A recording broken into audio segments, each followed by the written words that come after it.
an honor to be, an honor for me to be here with all of you, daily people of the society. All of you are thinking how to transform ourselves, how to transform our economy, and how we can move forward. You see, first of all, I would like to thank the organizers who has organized this event, particularly when I see so many PwC people. Because so far so, I've seen one thing from PwC, whenever they make any observation or statement, country statement, from any, not from any perspective, but from economic perspective, on a mid or long-term basis, they had always kept in their mind about Bangladesh. And they came up always about Bangladesh positively. And it was, I should say, a source of inspiration for me. Even in my office, there are projections that by the year 2050, oil Bangladesh will be heading to. That statement I have in my office, and I will always have that so far. I remain as the planning minister. You see, one thing I should say, Mr. Mamoon, he was a good friend of mine, so far so. But from today, he is no more a good friend of mine. Because I don't like one thing in particular when anybody talks too much about me, which I do not belong to. So, he has exaggerated and he has spoiled his position to me. There is no denying to this fact. I don't know how cricket correlates with the PwC and the transfer pricing concept. Yeah, I'm an accountant. Of course, I'm an accountant. I started my life, my career as a public accountant, like many of you. All of you, no, not all of you, impossible. Mamoon has not started his career as a public accountant. So, but thank you, Mamoon. Don't take it otherwise. You see, transfer pricing is a complicated subject. It is all of us, we know it for sure. But what we want in Bangladesh, I started from a business background. Initially, I was a public accountant. Then I quit from the accountancy profession, and I have gone into business. Side by side, I was also doing politics. And then from business, I totally switched over to politics. And then I was also pursuing an ambition to become the ICC president. Mr. Mamoon, he knows about cricket, but he is not a follower of cricket. You see, he said in his speech that I have given up the position of, no, I have not pursued the cause of ICC when I found my position was coming in conflict with the presidency, etc., etc. It was not like that. I was a president. I was the president of ICC. I was the vice president of ICC for 2 years, then president for 1 year, as per the constitution of ICC. And it was an elected force. I was elected to be the vice president and then president. What I have done, when I found cricket was not managed and run in all fairness, it is a dignified game, it has a long standing, long legacy.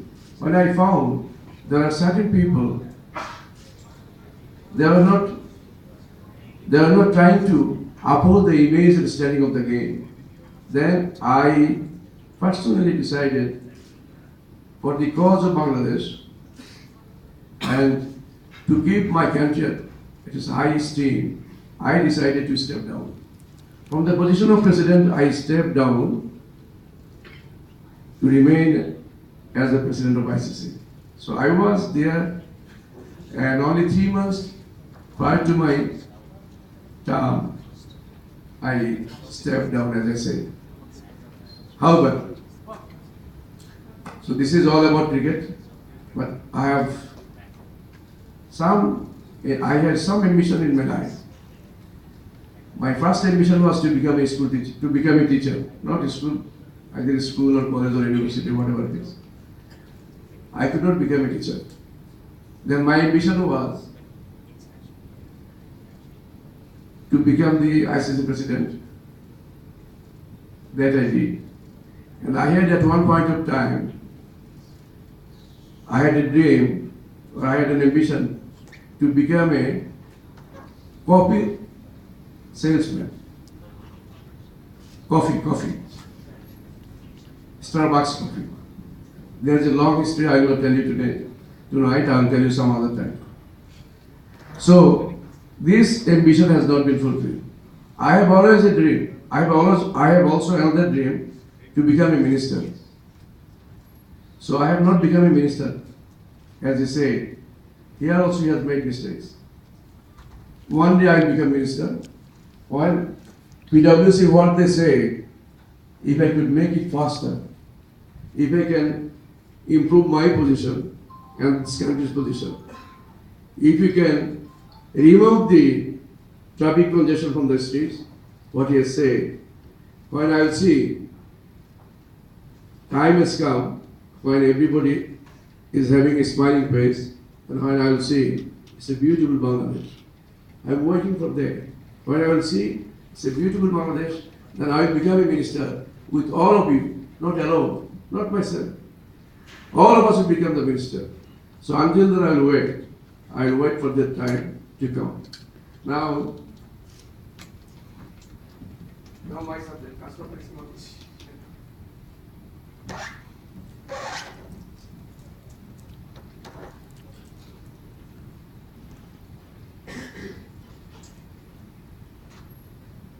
This is my lifetime. I have spent lot of money, but I am not cured, you know. So my physicians, they have advised in Singapore, don't spend any more money. Rather keep always a bottle of water. So even in the parliament also I am to carry a bottle of water, although it is not allowed, but for me, as a special case, they have allowed it. Now gentlemen, you see, in Bangladesh, we have a long way to go. We are proactive, and government's policy is to support the business community. Whether you are a domestic or you are a businessman from the locality, from local Bangladeshi, or you are from other nationalities.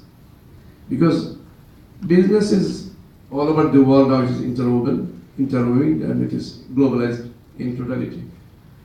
So we realize all these things, and we have a strong belief that this land offers a lot of opportunities to the business community. Why I am saying like this? Because I was a businessman. At one point of time, I was also employing over 6,000 people. So any of my friends coming from outside, I am telling you, this is the place. If you are to lose money from business, you have to make plans. But if you are to earn money from business, we don't need to make any plans. We have that much competitive advantage in doing business in Bangladesh. I've never lost money in my business. And my friends, while I was auditor for a number of companies, not less than 70, 80 companies. Of course, none are multinationals like you. But I have hardly seen any of my clients are making losses. So, since inception until today, I can tell you, this is a beautiful land, beautiful place, and a wonderful opportunity it offers for the business community. You'll find nowhere in the world that if you set up a factory on a one acre of land, or 10 acres of land, or 100 acres of land, if you set up a factory, by setting up the factory, by virtue of that, you automatically become the owner of the land itself. Land beneath the factory, you become the owner, and you are not the lease, it's not a lease on a leasehold basis. It is a freehold land. The whole world, never you will find this type of opportunity. In Bangladesh, we are 160 million people, and 76% of our people, they are less than 40 years of age. That comes to 57 million people. So you will not find any country in the world having so much demographic, offering so much demographic dividend. And this demographic dividend will be enjoying until 2038. So it's a pretty long time. So that is the uniqueness of this country. And that's what I'm saying. Government is offering all types of facilities, inducements, every type of facilities government is offering. But one thing, I'm telling you the truth, we are slow. We are not very slow, but we are slow. This is our unfortunate area because I don't know. The system, what we have in place, we are following from the British time. So British, the people, they have designed certain laws, still we follow that. Income tax of 1922, still we follow that one. We have not changed the basic law.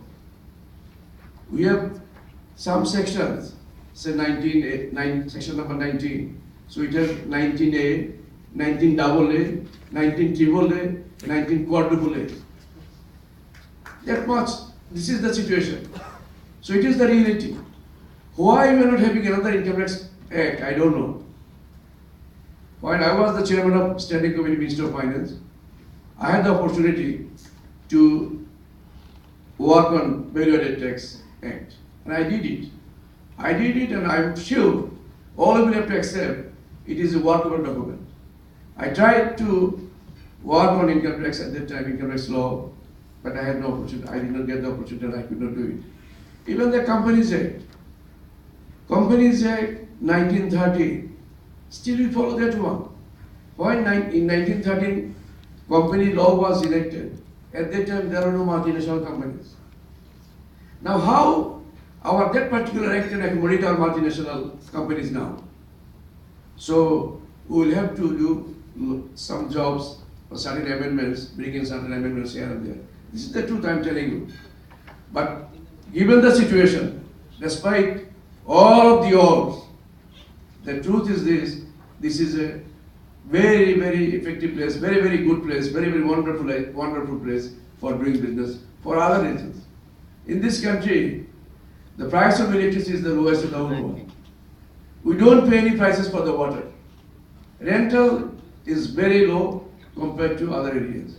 And in any factory, until today, wages cost is significant in other countries. In our country also, but in our country, it is very economical. So when you take into consideration of the total cost composition, you will find basic raw materials price is the international price, traded price.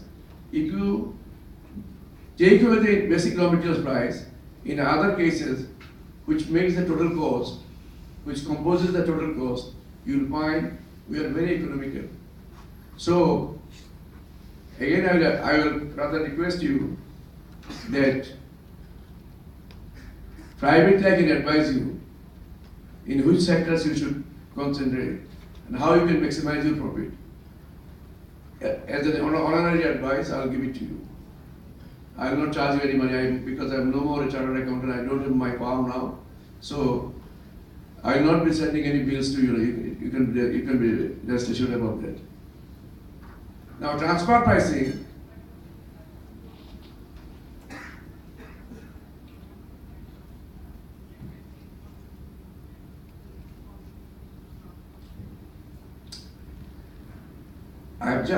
I was listening the discussions when I stepped in. You see, it is nowadays no more complicated issue. In all fairness, what is being asked? Arm's length standard. It's very simple. That means market price will determine what will be the pricing, what will be the prices. Transfer pricing is a method of valuing your services or products for doing business with each other of the same group. You will have to assume, only that has been requested, that you will have to assume that if you don't consider that you are the same owners or parent company and subsidiary company, you will have to take away this sort of feelings, this sort of considerations from your mind. So you have to think, if you are transferring your goods or services from one unit to another unit, as if you are two separate identities. When you deal as if you are separate identities, how you would have priced the transaction, or how you would have priced the services, the same way it has to be charged, it has to be taken into account. So that is the thing we want from all of you. And I think our law is drawn up like that. But and who is coming from NBR here? Anybody from NBR? NBR. So I would rather request you to do one thing, to see you kindly go through the act, but you should not be hard. You should not have a tough stance. What other countries, even including our neighbors, they have done for transfer pricing and all these things, you know. You should be very pragmatic, and when you make a law, in that case, you have to honor that law. And it should be prospective. Never you try to give any effect to the transaction with retrospective effect. Never do that. That's not fair, you know, because no law should be done like that. All law and every law should be on a prospective basis. Whatever it is in the act, in the law, you follow that one. And in the future, if you come up with a law, try to make it prospective so that every stakeholder, they know what will be their obligations. Without knowing them, their obligations, in that case, don't come up and charge them fines, penalties, put them to different obstacles or business or barriers. So this is my request to all of you, Mr. Mahmood, and we want, in all fairness, that we should not be deprived from our revenues. We want to continue to support each and everybody in this country, and we would like to see everybody on a win-win situation. The Bangladesh government should take its own portion, and our business partners, who are the major risk takers, our stakeholders, they should also be benefited from this country. Once they are benefited from this country, they will make propaganda for us to lot many places, lot many people. So they will be also induced to come and take some business opportunities or take up some business entities here. So that is my idea is in a very simplest way, because it is a subject all of you are aware. So again I am saying that we are here to support everybody. Whoever comes over here, they should not feel that we are doing something unjust to them. We should be always doing the just, and justice will be there. Whenever we do anything, in that case, it should be prospective. So they will be doing their obligations, and we will be also doing our share of rights. So in such a situation, if we follow this, in that case, it will be excellent scenario, I should say. Business should be for enjoyment. Business should be for making revenues. Business should be also for spending money, making some CSR in Bangladesh as well. Spending some money for cricket, developing cricket in Bangladesh. I spent a lot of money, my own money, for developing cricket in this country.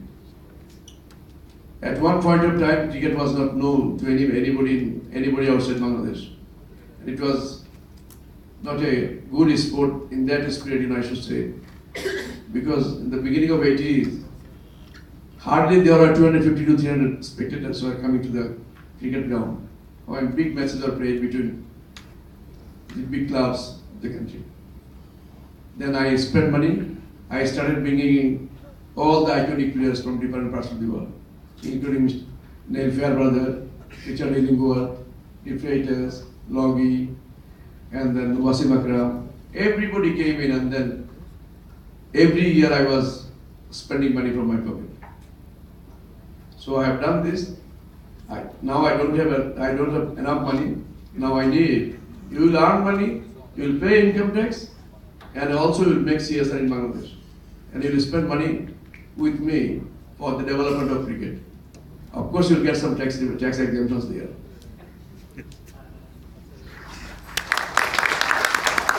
Thank you, sir.